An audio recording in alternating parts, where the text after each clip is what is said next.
Alors, la prime rénov, elle est accordée par l'Agence nationale de l'habitat, c'est la mesure phare du gouvernement. Elle va servir à financer finalement tous les travaux d'amélioration énergétique dans ton logement pour éviter que ça soit une passoire et que ça te coûte énormément d'argent à la sortie. Qui peut en bénéficier? Tout simplement les propriétaires et les copropriétaires. Alors par exemple pour les copropriétaires, ça va être, je sais pas moi, le remplacement d'une chaudière, le remplacement de ton ancien vitrage en double vitrage. Et tu peux même, en tant que copropriétaire, demander ma prime rénov dans le cadre d'une grosse opération qui peut être votée en assemblée générale des copropriétaires. Donc ça peut être versé directement, la prime peut être versée directement au syndic pour vous aider à réaliser des gros travaux. Qui ne peut pas en bénéficier? Les propriétaires bailleurs qui souhaitent faire de la location courte durée. Tu peux, en tant que propriétaire bailleur, faire une demande à ma prime rénov. Seulement, il faut que tu t'engages pendant les 5 prochaines années à louer ton logement en tant que résidence principale pour ton futur locataire. Je te rappelle qu'une résidence principale, c'est une occupation du logement pendant au moins 8 mois. Ok ? Tu ne pourras pas en bénéficier de cette aide-là aussi si tu as déjà eu droit à un prêt à taux zéro, voilà, sache-le. Et tu ne pourras pas en bénéficier également si ton logement date de moins de 15 ans.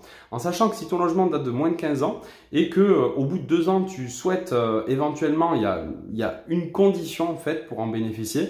Si tu as une chaudière fuel et que tu veux la faire remplacer, à ce moment-là par un autre système de chauffage, tu pourras utiliser ma prime rénov. Ok ? Les conditions de ressources sont très importantes pour obtenir des aides de la part de ma prime rénov.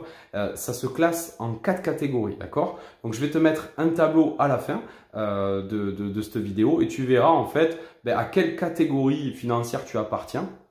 On est tous dans des cases, hein. Là pour le coup, il y a 4 cases et tu regarderas en quelle case que tu corresponds. En sachant que pour calculer en fait tes aides liées à ma prime rénov, elles vont être calculées par rapport aux revenus fiscaux de l'année dernière, d'accord? Je te la fais simple, donc c'est-à-dire là on est en 2022, ça sera tes revenus fiscaux de 2021 qui devront être fournis pour voir le montant d'aide que tu peux percevoir via ma prime rénov. Sache que tu peux faire appel à un mandataire pour t'épauler en fait dans toutes tes demandes concernant ma prime rénov. C'est quand même assez dense comme dossier à constituer. C'est un long chemin, mais quand tu y arrives, tu es content de percevoir les aides. Hein, c'est quand même de l'argent donné, il ne faut pas l'oublier. Et puis toi, en tant que citoyen français, tu payes des impôts, donc tu y participes aussi, donc c'est bien d'en profiter. Il faut que tu prennes aussi en considération que si tu as un logement qui est super mal classé en G ou F sur ton DPE, tu peux avoir des bonus de prime. Donc ça, c'est le côté cool de la chose. Et si tu souhaites mettre certains matériaux, vérifie l'éligibilité.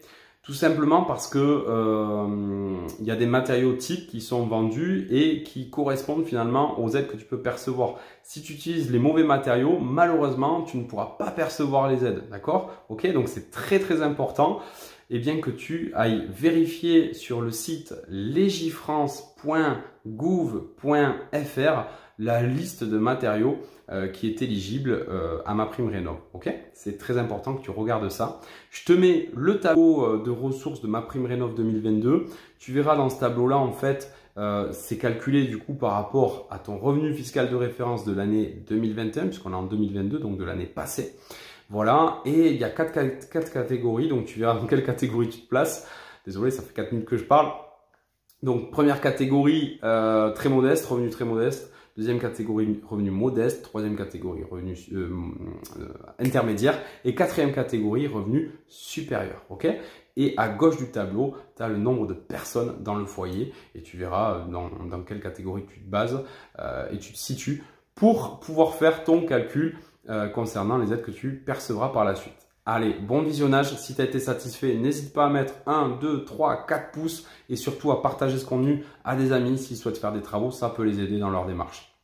Et dernière chose, il faut surtout que, je le répète jamais assez, à travers toutes les vidéos dont j'ai parlé, mais que les artisans que tu mandateras soient reconnus garants de l'environnement. Donc, ils aient le label RGE. Ok?